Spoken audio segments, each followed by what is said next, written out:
Later in the show, we'll have an LAFC-themed guided meditation to restore our broken spirits. And as always, we're going to talk about the storylines for the match this week and make some bets. But first,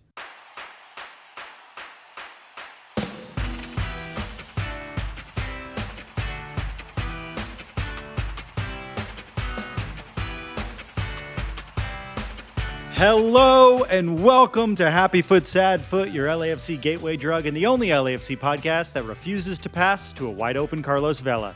I'm Travis Helwig. And I'm Darren Miller.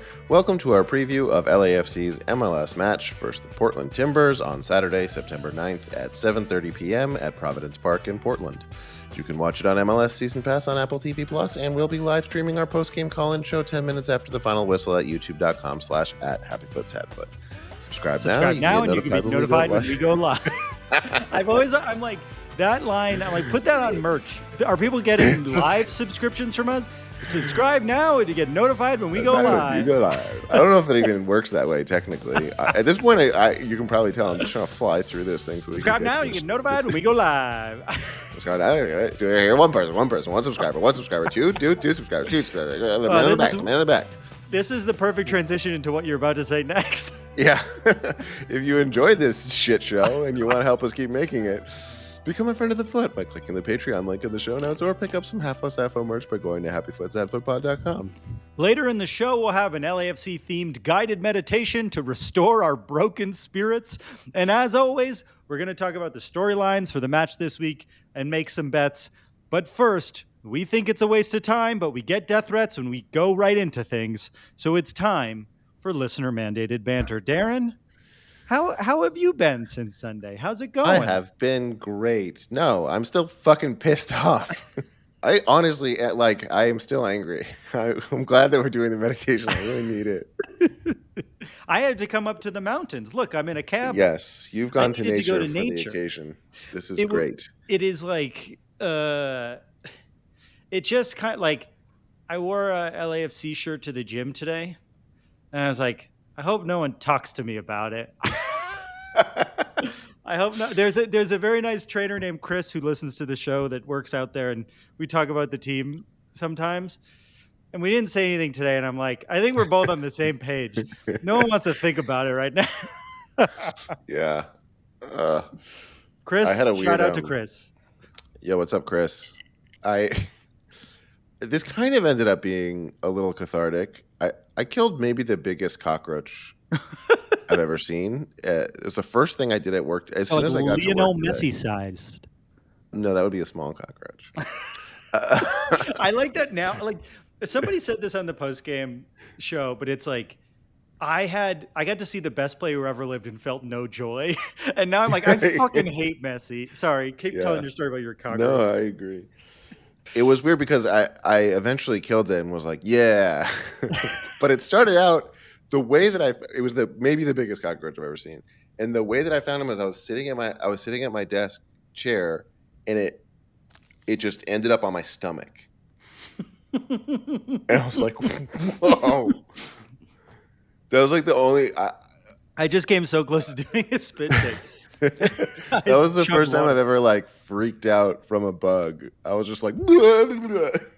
Oh, I freak out from bugs all the time. Really? They don't normally bother me. Once he was down on the ground, I was like, well, now should I kill him? Well, yeah, of course I should kill him. And I found a way to kill him.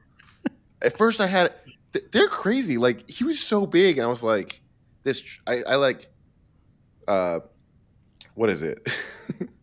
I slammed the bottom of a trash can down on the ground. Just fucking not hard, on it. But I smushed him with it. Oh! Because he was so big. I was like, if I step on him, it's just gonna be shit going everywhere. Yeah, I was like, this is a juicy guy. It's like goo. Everyone's gonna love hearing this. This is the LAFC podcast they read about on Reddit. This is Thanks the good to all our new stuff. listeners from Reddit. Finally, a good LAFC podcast where they talk about squishing bugs for 6 minutes up top. But I put the trash can down and obviously got him. It's a big target. And he just crawled right out. He was like, there's this tiny little, it's kind of curved at the bottom. He's like, that's not shit. He survived Oppenheimer, you know? He can make it through. Yeah. Yeah, I'm scared of bees. I've always been scared of bees. Like I have a phobia of Oh, I bees. I forgot about can't that. fuck with Yeah. insects. And like I'm getting better at it as I get older. I'm in my mid to late 30s now, and I'm getting better at it. Hey, man, life But is long. it's still the type of thing where like I can kill bugs, but if I'm forced to pick one up, I like have fucking shivers down my. It's just like a true phobia. I can't fuck with it. That's crazy. Yeah. It is like Keaton, my son, for those who don't know him personally, Most of the has listeners of the show are good friends with your 6-year-old son. yeah, hope not. He has had like by happenstance, he's had a lot of like wasp stings. Um Oh, it's and because he went to school in the woods, Darren. that's part of it. That's definitely part of it. He didn't go to Um school in a school. He but actually climbed a most of them tree. happened at our old house where we had a bunch of wasp nests because they were like attracted to there was a lemon tree in the backyard and they were like really into it for some reason. Anyway, when you get a sting, it's every time he's gotten another one, like it gets worse than the last time. That doesn't seem right. That's like how it works. Like it gets more swollen than the last time. It's That crazy. doesn't seem right. A doctor told you that? Well, Allie told me that that's how it works based on What's her degree receiving in? that information somewhere. What's her Psychology. degree? Start the fucking show. All right. Well, there's 8 games left in the regular season, and as a casual fan, I want to know what's going on with the team, but I don't want to waste my entire life digesting 100 Instagram posts, 100 TikToks, 100 videos, 55 Reddit posts, 55 articles, 55 box scores, 55 podcasts, 55 highlight shows, and 155 half-baked takes on Twitter just to feel like I understand what's really going on. Do you think that many people care about MLS? That's the entirety of anyone who's ever heard of soccer in America. We all make content. Sorry, keep going. Yeah. It's just the 55 podcast. I want to be a fan of a soccer team, not drive myself insane. Plus, I have a lot of other things going on in my life. I'm a very well-rounded adult with other commitments, concerns, and interests. I'm actually very cool and interesting, and sometimes wear clothes that aren't LAFC merch. Luckily, my friend Travis, the human LAFC crazy wall, isn't and doesn't. He left normal personhood and society a long time ago to fully embrace his insanity, and every week he catches me up on the most important storylines beneath the surface of every match so we can all enjoy it so much more in a segment we call Storylines.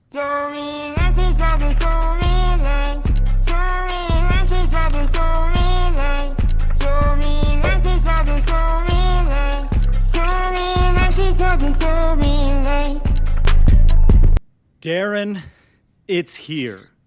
The match we've all been waiting for. Oh, excuse me. I have the Miami storylines up. Yeah, Hold that's the on a last second. week, I think. That sounds Okay, right. hold on. Sorry, here's the Portland one. First off, who gives a shit?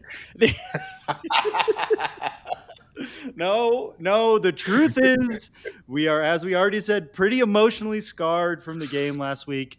And I don't know about you, Darren, but turning around and trying to make a fun show about LAFC right now is pretty rough. I still trust our team. I still trust Dolo, unlike a lot of you weirdos, but I'm not going to pretend I'm excited about feeling that match day anxiety again on Saturday. How are you feeling about Saturday, Darren? Exhausted. Just sad. Yeah.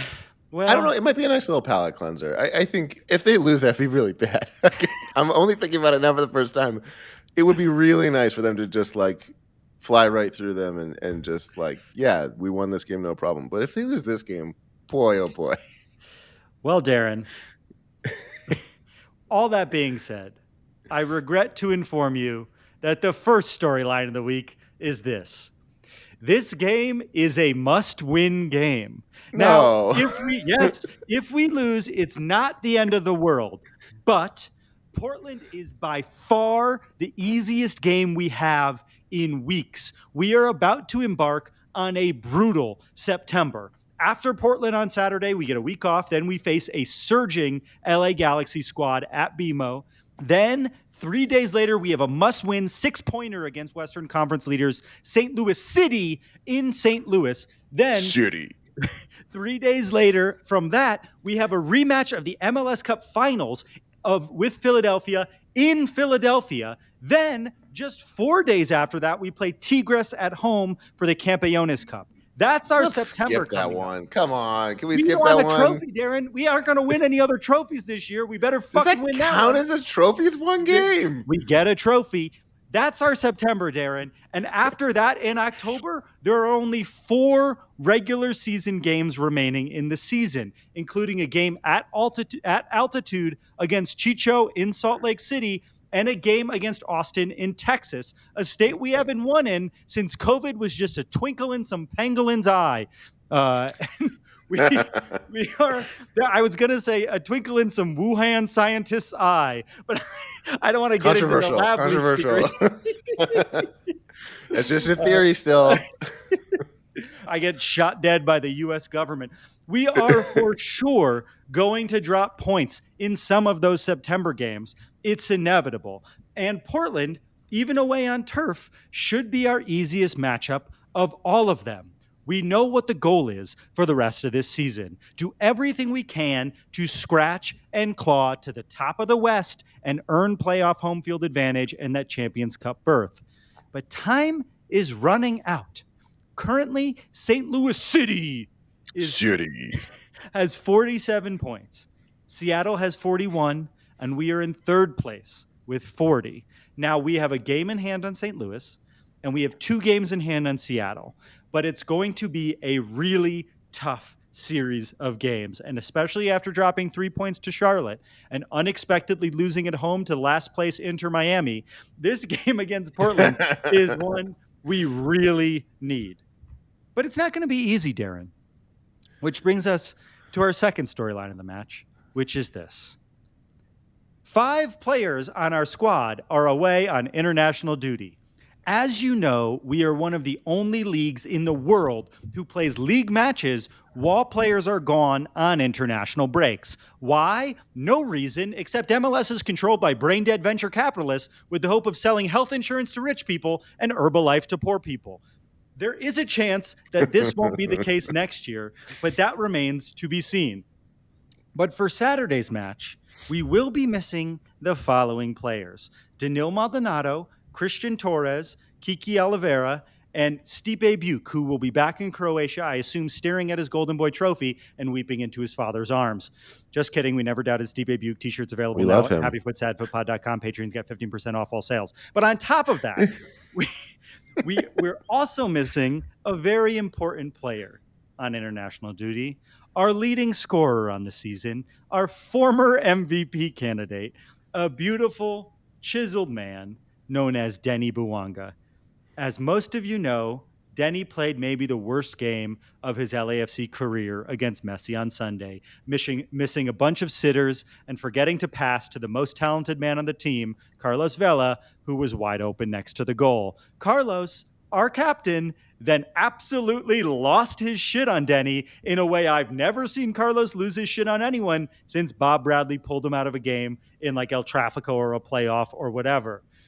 We know Denny hasn't been the most efficient player over the course of the season. He likes taking the shot himself. He likes forgetting to pass to other people on the team. But that unintelligent play from Bouanga set the tone for the entire game against Miami. And you could argue potentially caused all the bad vibes and goal line whiffs that happened after. Darren, I know we're not normally this negative on this show. How are you feeling about our best player, Denny Bouanga, right now? We're in a fight. I still love him unconditionally. Yeah. But we're in a fight. I think it's that part of a fight that you have with a partner where you both don't want to be mad anymore, but you're still feeling it. And so you got to Yeah, wait. just on principle. It's like, that was egregious enough that like I have to still be mad at you. Yeah. And I'm just Bouanga's like, can I get a it. hug? And you're like, not, just give me some more time. Yeah, not I need yet. a little bit more time. I recognize that this isn't going to last forever, but give me a sec. It might be good that he's going to be gone. I do want to give you a hug now that you make me think about it, but I will not be doing it right now. Out of principle. I think it could be good that he's leaving for a little bit. Let it cool off. Yeah, we just need some time apart. Straight. Let him fly. I don't know where he's playing in Africa somewhere. I know he plays for Gabon, but I forget who he's playing against. Or where it is. We don't know. Darren, but also he's like still our top goal scorer. I still love him, and I would kiss him if I had the chance. Like, That we're in a brings fight, us. but he still like has obligations. Like he still owes us. He still provides for our family. Yeah. And that brings us, that melancholy feeling brings us to the third storyline of the game, which is this. How is the team doing mentally after our loss to Miami? Despite what Vince may tell you on the postgame, we have struggled in a lot of big moments this year, and much of that feels more mental than anything else. We broke down against Monterrey in Leagues Cup, against Leon in the Champions League final, and against the Galaxy at the Rose Bowl, which I now believe is a portal to hell. Darren, I'm going to leave the third storyline all up to you. How do you think the team is doing mentally after Sunday? Do you think it affected them as much as it did the fans? Yeah. Well, you know what? There's one thing that makes me feel like it's not all bad. And I think there was a quote from Chiellini that said something like, that was the best team. That was the best competition we've faced so far. They're definitely making it to the playoffs.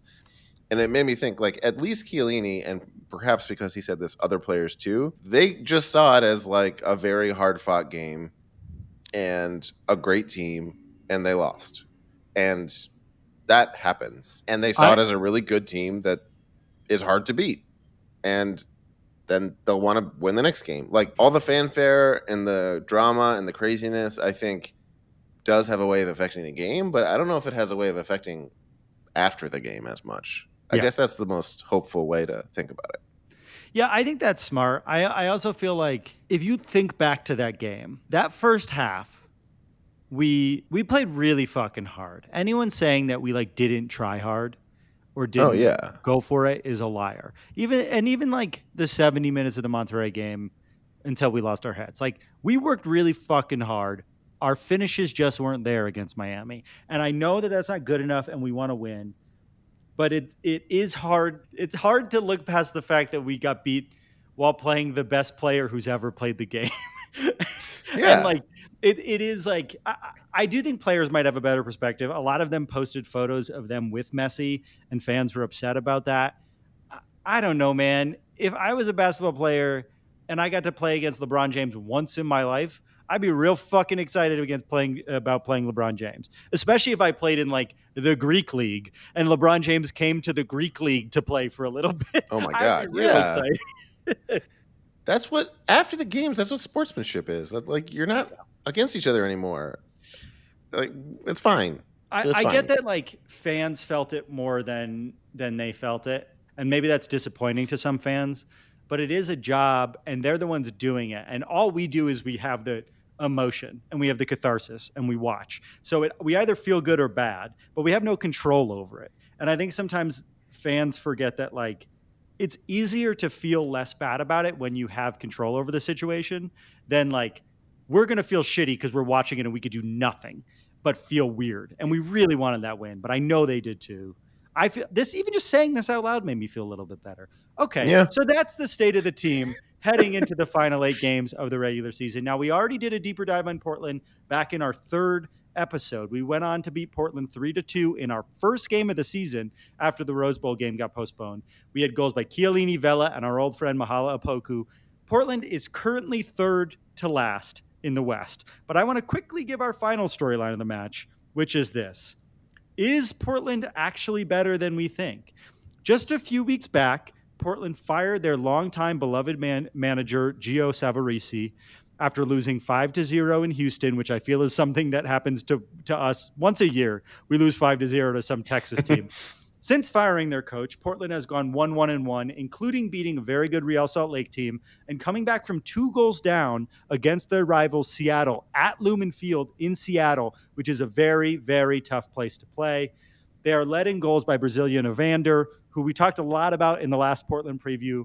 And then the next in goal is a player from the Ivory Coast named Frank Boli. And as I was writing that, I realized, what do you call people from the Ivory Coast? Like, Coastian, Ivory Coastians, an Ivory Coastian player, Ivorian, an Ivorian. Ooh, all of these options sound very cool.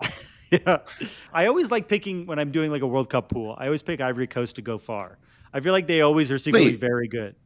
Ivory is a way, like you could just say Ivory. An ivory? That sounds weird because it's a color. And whenever you're talking about Yeah. people and colors, things get Oh, I'm weird. ivory. Oh, yeah, that is weird. Gonna just keep moving on. Portland looked Yep. much stronger in their last two games under interim coach Miles Joseph. And Providence Park is a pretty hard place to play for a few reasons. There's always a loud crowd, there's turf, and there's an insane Proud Boy looking guy holding a chainsaw. I think him and Alexi Lalas have a signal thread to discuss cancel culture. this is the game we have to win. And unlike Charlotte, we can't spend our time looking past it towards El Tráfico next week. I'm tentatively optimistic we'll be okay, but I'm also tentatively pessimistic we won't be. And honestly, I'm tentatively going to drink poison. That's probably the easiest outcome. When we come back, we're going to do a little self-care.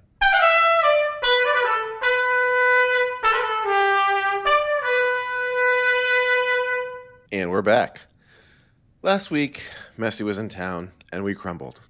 It wasn't the first time we've crumbled under pressure this season, and while we've risen to the occasion many times as well, this was a tough beating and a handful of beatings. At the home stretch of the season before our playoffs with nothing but big matches, we can't just turn our frowns upside down and be ready to go. We need a full mental reset. As fans, I mean. The players are professionals. They have the best fitness guru, pseudoscience, and pharmaceuticals money can buy. On our post-game call-in show last week, friend of the foot, LAX Andy, called in and said something that stuck with us. While he was waiting for the live stream to start egregiously late, thanks to the demons on Inter Miami's technical staff, LAX Andy meditated. That was a good idea, so we're stealing it.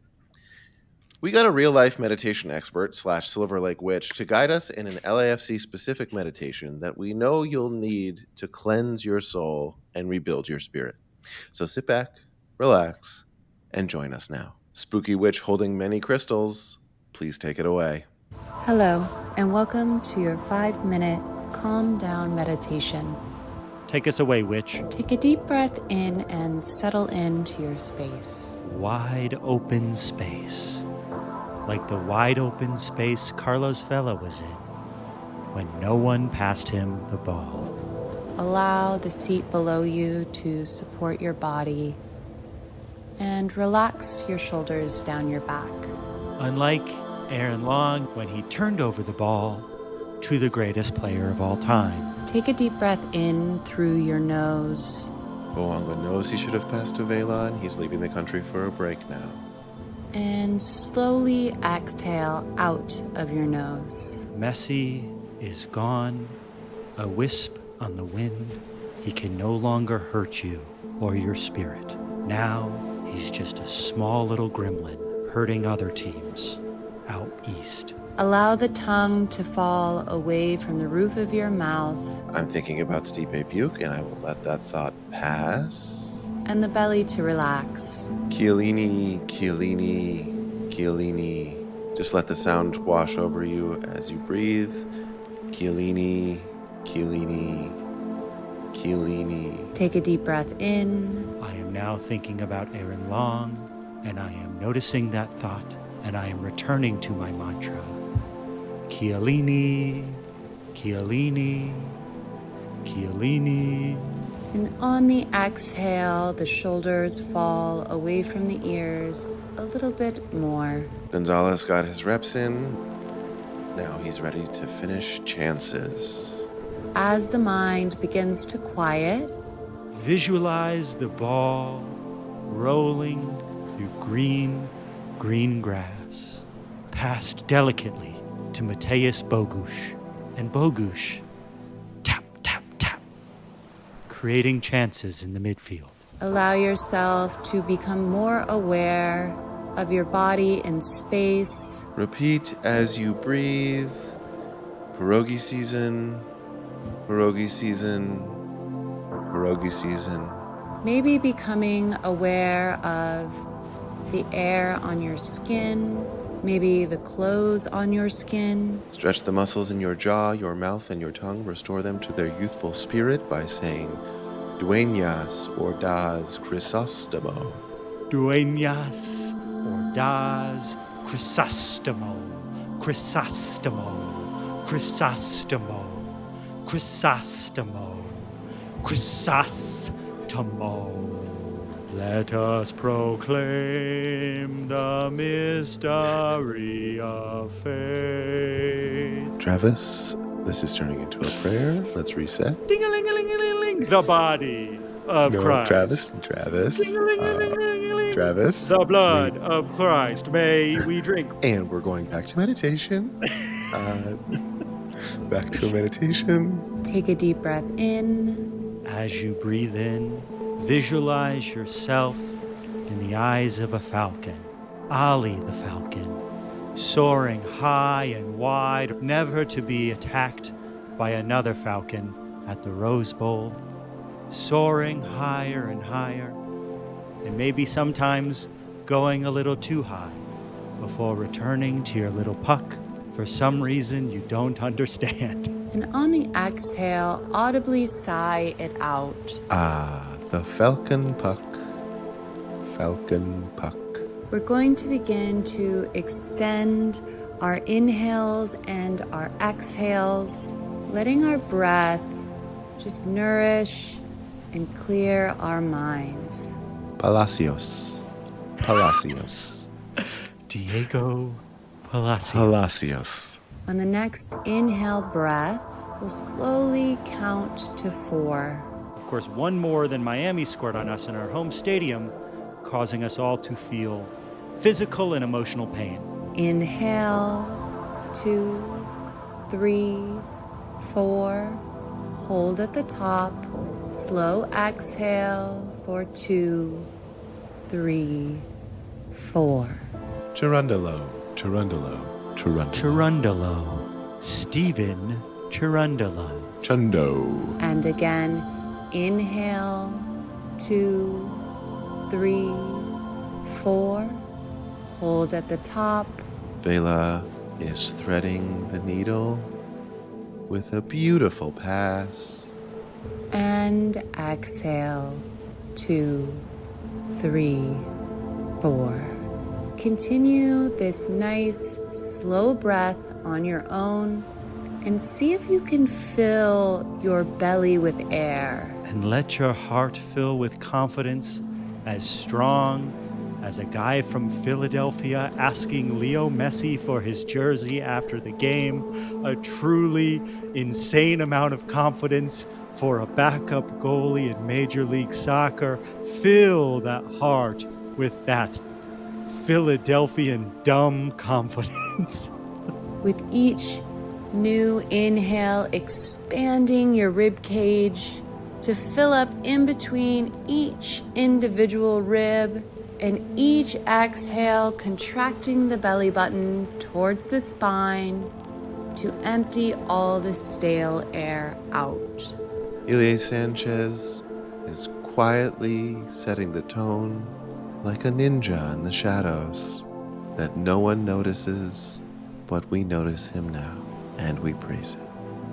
If the mind begins to wander, that's okay. We'll just reset our focus to that inhale, 2, 3, 4. Feel the sun shine like the shine of the gel on Maldonado's hair. And exhale, 2, 3, 4. Fufu Krastev. Fufu Krastev. Little bunny foo-foo hopping through the pitch, kicking all the balls into the net. Relax the hands Jeff Talk, never again calling into the show. and let there be a little softness between the eyebrows. You may continue this 4-count breathing on your own. Pierogi 2, 3, 4. Season 2, 3, 4. Or if you're ready to conclude this mindfulness practice, you can slowly begin to allow the breath to come back to its natural state, continuing to be mindful of the inhale and the exhale. Dolo, dolo, dolo, dolo, dolo, dolo. Thank you for allowing me to guide you through this 5-minute calm down meditation. I hope it helped. Have a beautiful rest of your day. Goodbye. Also, fuck Messi and the entire city of Miami. Wow, that last part really worked for me. Thank you to the witch. I think we're centered now. When we come back, let's make some bets.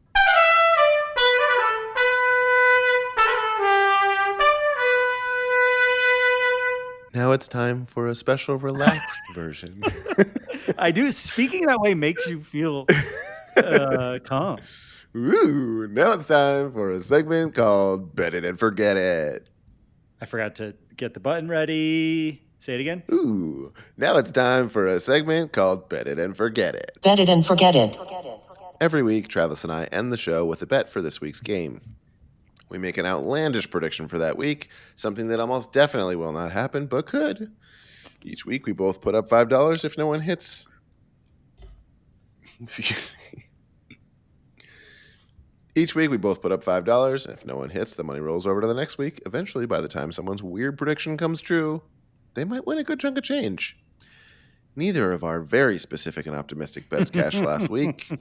So our bet pool for this week is now a cool $50. Travis, what should we go over last week? I think we should forget last week ever happened. No, personally. after the meditation, we've lost it. We've we never have to moved think about on. it again. We're in a better place now. I have a bet, and I'm very confident about it. Oh. Here's the bet, Darren. It's simple. Portland's going to score a goal, and the man who chops the is going to have a mishap with the chainsaw. No one's going to die because I don't think there's a real chain on that thing. Although there has to be if they're chopping. He actually slices it up. So okay, no one's going to die, but someone's going to be the lumberjack hurt by the Portland lumberjack. One of those scarves might get caught in the chainsaw. Something weird is going to happen where someone gets hurt or gets close to being hurt in a chainsaw mishap at Providence Park. I'm very confident. Put it on the board. It's going to happen. Mind you, he's confident. He's not hoping for it. It will be devastating. Speak for yourself. Okay. Okay. What's my bet for this week? Chiellini will have a goal, and Carlos Vela will have 2. Okay. I almost said Carlos Vela hat trick as mine, but I felt like I haven't Me done too. anything funny in a while. You I was know? close to that one. Listen, I always feel like I haven't done anything funny in a while, so what's the difference? You were very funny in the meditation, Darren. Oh, thanks, Travis. And I hope your soul is rejuvenated. It really is. Well, still thinking about that cockroach. How much more outlandish is mine than yours? Yeah. Well, I think it's fair. Like, as long as those are the exact number of goals they score, I think that's fair. Vela can't score more than 2, you know? Yeah. And Chiellini can't score more than 1. I think that's fair. As long as we make it a strict number. I think maybe it should be a hat trick. Maybe Chiellini 1, Vela 3. Okay. All right. That's fair. Would feel a little more comfortable to me. And then let's say it can be over that if it has to be. Does that feel good? Yeah. Okay. Cool. Okay. I like it. And my bet is that someone gets horrifically injured with the chainsaw. We shall see. Slightly injured. Just injured in a little bit. That's our show, Darren. Take us out of here. Just a reminder, we'll be streaming our post-game call-in show 10 minutes after the final whistle of the match on our YouTube channel at youtube.com/@happyfootsadfoot. Subscribe now and you can be notified when you go live. Subscribe now. There's a link in the show notes to subscribe. If you talk to us in the chat, we'll post a link to join us live on the air. You can join us no matter who you are. If you've been hounding us and trolling us in our YouTube comments, you can join the show. You can be the analysis you wish we were. Also, please remember to rate and review the podcast 5 stars on Spotify and Apple Music. It goes a long way. Don't forget about that. That's due tomorrow. It goes a long way to getting people to find the show. And subscribe and thumbs up the YouTube videos. That also helps a bunch. Our theme music is done by the insane team of James Valentine, Nate Walcott, and Louis Palmer. Thank you to the Witch from Silverlake for helping us with the meditation. Along with YouTube, you can follow us on Twitter, Instagram, TikTok, and maybe Facebook or Threads. We're not sure. And if you made it this far into the episode, chances are you're enjoying the show. And if that's true, you want to show your support to us and to Vince, please consider becoming a friend of the foot for $5 a month at patreon.com/happyfootsadfoot, where you could also get a bunch of great perks, chat with us all the time, and get 15% off all Halfo and Sappho inspired merch by going to happyfootsadfootpod.com. Any support really goes a long way, keeping this show going and the community growing. And that's all. That's all, folks. Is that what Bugs Bunny said? No, that's Porky Pig, isn't it? Porky Pig. Porky Pig. I just realized you went to the woods, which was great for the meditation and also for Portland. It's like your Portland. I know. I know. I'm telling you I'm in the woods, but I'm actually in Portland because I'm sabotaging the chainsaw to hurt the lumberjack. That's how we do away days at Halfo Sappho.